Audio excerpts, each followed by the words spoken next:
Thank you, places! Hey guys! Today, if you couldn't tell by the thumbnail or the title, we are going to be talking about how COVID-19 has affected us this year. Big time. Miss Rona! She's here, y'all! So instead of just like going all over the place, we're gonna go in chronological order from how it affected us. We're both in a show called Kiss Me Kate. She was the stage manager and I was a featured dancer.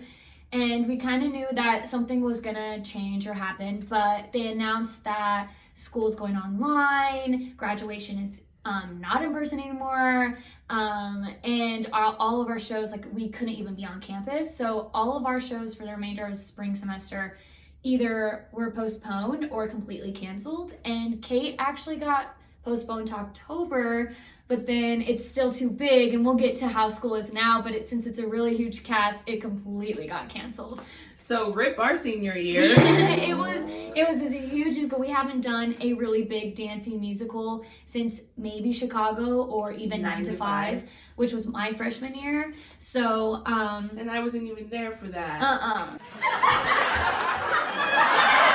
It was my first show to stage manage and like call, and I was super excited. It was like a really big year for me, and yeah, I was taken away just like that. So it was really, really sad. I don't know if she's gonna insert this picture, but this is me and Emma. She was another featured dancer. And we literally read the email in our last rehearsal, which was really, really sad, and it was just a very emotional day. Yeah, I think that day we decided to just run what we had, because I think we all had like an itching feeling that like we were going to get that email, right, and that everything was going to go online, so we knew we were all going to lose this opportunity. So it was really sad to watch like everyone's full energy, and like the vibe of the room was just like, it was really sad. Yeah, and if you don't know what Kiss Me Kate is, it's like a show within a show about Tammy the Shrew. And it's jazzy, musical, like it is your golden age, basically like what musical theater is was Kiss Me Kate. It's by Cole Porter. Listen to it, it's really, really cool. But a huge, huge show that just got taken away in a second. So I've never experienced something like that, and it was very heartbreaking. And it was also like seniors' last show of the season. So to have that show taken away from seniors is like heartbreaking, and I can't even understand what they're going through. Right. Now we're class of 2021, so we still, don't get our typical senior year. We at least are still getting to do shows. We have no idea if school is going to change anytime soon, which we'll get into. But we don't know about our graduation. That's so far away that they don't make decisions like this far in advance. It's like weekly that they change, like it changes all the time. So we may still end up like class of 2020 or not, but we at least are still at school and getting to do something. After that, so everything got canceled. I decided to move back home to be with family, just in case, a pandemic, like you want to be close to your family. I live 8 hours away, so I wanted to go back home and like be with him. I went home for spring break, was planning to come back, but since I work on campus, it was closed. And then New Mexico went into a stay-at-home order before Texas did, and so it was just smart for me to stay, and I ended up staying 3 months longer than I actually wanted to. And it was really, really weird because I don't have any of my stuff there, and I was in performance classes, so I had to do self-tapes, I had to record myself dancing, I had to do Zoom classes like everyone, obviously. Well, because DTM's like, we usually get like hands-on like training, and like we're painting, or like our scenic painting class like moved to like mini painting, and so like a lot of us weren't prepared for that. It was just like, it's like weird to say, but like we were robbed of like of an education.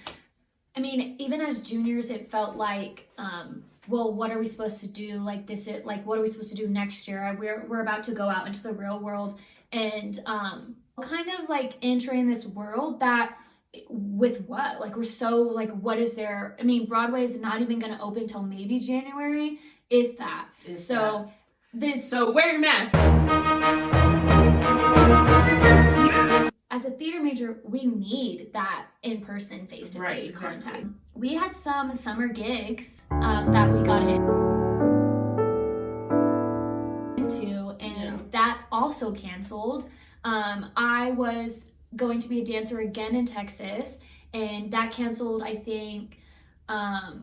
They were casting it, and then a few weeks we got them email saying like we will not be able to do Texas this summer because the state parks were closed at that point. And if you don't know what Texas is, it's in Pauldura Canyon, which is in Canyon, and it's in the amphitheater out there. And you were... I was supposed to be an apprentice again at the Santa Fe Opera, which is in New Mexico. Mm-hmm. And they let us know a week before we were supposed to move in, because they were like trying everything they could, and like, you know, you're like getting your hopes up, and like I was like, well, like, should I do it, should I not? And then like on May like 22nd or May 19th, I think, after my birthday, they were like, hey guys, we're not doing it. So that was pretty crazy. So we both lost our jobs, and it was like, what do we do? Like, so we went home. Right. And so we stayed there until June. I came back June 13th or something like that, and I moved into a house, and because I work in the weight room at the school, and we decided to open up, and it was at like 25% capacity, masks were required and everything. And so that's what I did for the rest of summer. When I actually moved back, I worked on campus, I took a summer class, everything was online, like you couldn't go to see anybody on campus, like they recommended you not to. And then you came. Right, so I came back June 22nd.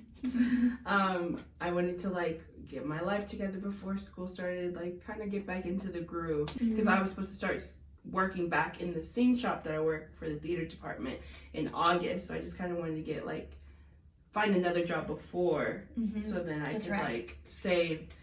She came back and saw me the day that she came back, saw another friend the next day, and then the Wednesday of that week, she got word from her parents that they tested positive.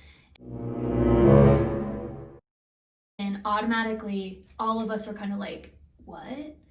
So we're gonna get into her experience with testing positive for COVID-19. I woke up and I was like, oh, I have a little sore throat. I was like, and so like then I went to the bathroom, and another symptom is diarrhea. So she had the tummy side of it in the beginning, right? Yes, that's what I think I had the tummy side of it, and then the nausea, like standing up. Like if I stood up too fast, I was like, and it's like I never threw up.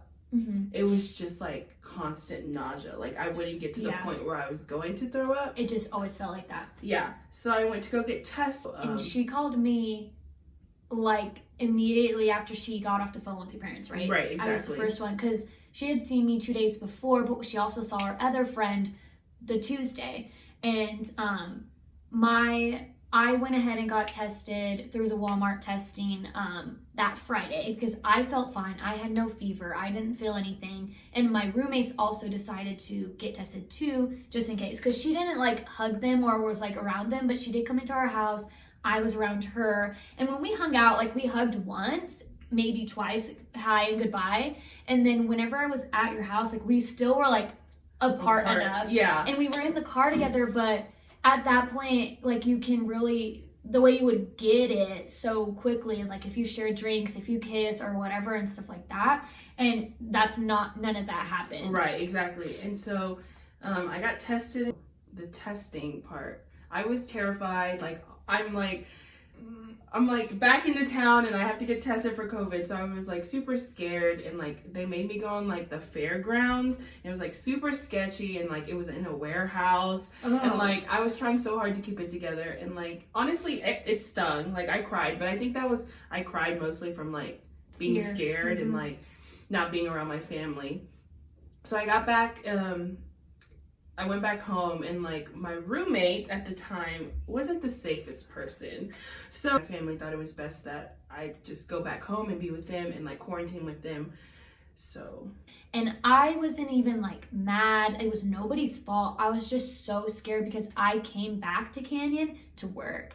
But what was so strange is that we got all of our tests. I think it was the Tuesday, maybe even that Monday night, but we checked Tuesday morning. We got ours before she even got hers. Yeah. So I went home, and like it took like 2 weeks, I felt like, for me to get my results back, and they were positive. And I was like, by that time, like, I had already been like... It already had been like 10 days. Yeah. And my roommates and I tested negative, but our friend that she saw that Tuesday also tested positive. She started to show symptoms like 2 days after Caitlin did. So the timeline was like almost exact, like for your parents, her. So I guess I can go in a little bit about my symptoms. The headaches were probably the worst things, because it was like there was no way to get out of it. Like, I would take Advil, I would take all these things, and it was just like throbbing throughout my entire body. So like the only thing I could do was sleep. But then I was terrified to go to sleep because I have asthma. So like that's like one of the main, like, at risk. Yeah. Because it's a respiratory illness. And so I was terrified to go to sleep because I was scared I wasn't going to wake up. So my sleeping schedule was awful. And my what hurts me the most is like, now I used to like be so active and like my craft, and like be able to like lift and like be able to last so long, and like now I can lift like shelf unit and I'm like so out of breath. So your lungs are still impacted by it. Right. And like already 4 people and our other friend all had different symptoms. Yeah. So everyone is affected differently. If you want to know more, you can also just like comment down below or whatnot, or ask her, or DM us on Instagram, and we can tell you if you're interested. But it lasted about 10 days. 10 days. And then like for a few weeks after, it was still very hard to get back to your normal self. So try to like go for a walk, or like go outside and just like hang out with my family or something, and like just like getting up, like having to like any sudden movements was just like it was just like I was running a marathon or something. It was awful. And then like auditioning for like this musical that we just got casted in, I was so terrified to sing because like breath control right here. Okay, so in the thumbnail you probably could see that it was wearing like a funky mask. This is a singer's mask, and it looks like a duckbill, just like, ow. And you can sing in it, and it's supposed to give you just more, for the air, different, a little bit expanded and not like right on your face. So we wear these. I wear these for my voice lesson, and I wear this for MT3 class. We haven't performed yet in class, but the procedures for performing is like they sit at the back of the classroom, socially distanced, and the performer is at the very other end. Everyone wears masks, but the performer takes it off when it's your turn to perform. Not sure if that's still how it is because we haven't performed yet, but that's how it was as the first day of school. In dance class, we have to wear masks. We are limited to 10 people in each studio, so I'm in something called Hyperflex class, and so half the week I am in the other studio zooming in with my professor, and the other half I'm in the studio with my professor. Anytime you're inside, you have to wear a mask, and outside you don't have to unless like you can't be 6 feet from somebody. I just always wear it. It doesn't even matter. Like, because you never know who is not going to wear their mask or who is wearing their mask. No. I work in the shop, and I can talk to you a little bit about the shop, how that works. So everyone in the shop has to wear a mask. And it's a class called Practicum. But yes, we still all need to wear masks because as a theater is collaborative art. So therefore, building a set, if I'm holding an 8-foot long platform, I can't carry that by myself. So therefore, unless Mitch is around. Work in the shop from 1:30 to 4:30 every day. So I'm on campus every day, Monday through Friday. And I work with our technical director and our shop foreman. Basically, we work with all the students who are in the class. Right. So I am around people every single day. So me being safe is like completely different because I have to make sure I sanitize the tools and we sanitize the stalls and everything. Like every tool is Lysoled, and it's crazy. We need people to live. We need to be around people to live. We need each other to survive. And That's my gal. So if you have any questions, please DM us on Instagram or comment below. Any video requests, we have some good ideas coming to you. Especially Mitch. Yeah, thank you for watching, and we hope like our COVID experiences speak to you, and you wear your mask and you sanitize and you just be cautious because you never know. You could change literally someone's life. It's literally just out of respect, and you don't have to listen to us if you don't want to, but this is our experience with it. And I'm so lucky, like, she's still here and haven't contracted it or anything, but it's still a scary world. We're still in person classes. Anything can literally happen. It changes every day. And it sucks for people who plan so far ahead because the unknown. I used to plan so far ahead, and right now I'm just living it day by day. Yeah, I think at the most I'm like week by week right now, but now I'm like day by day. That's it for today's video again. Thank you so much for watching. Like and subscribe. Follow us on Instagram. All of our links will be down below. Thank you for supporting us, and we hope that you continue the rest of this journey. And see. Well, she's not naked, but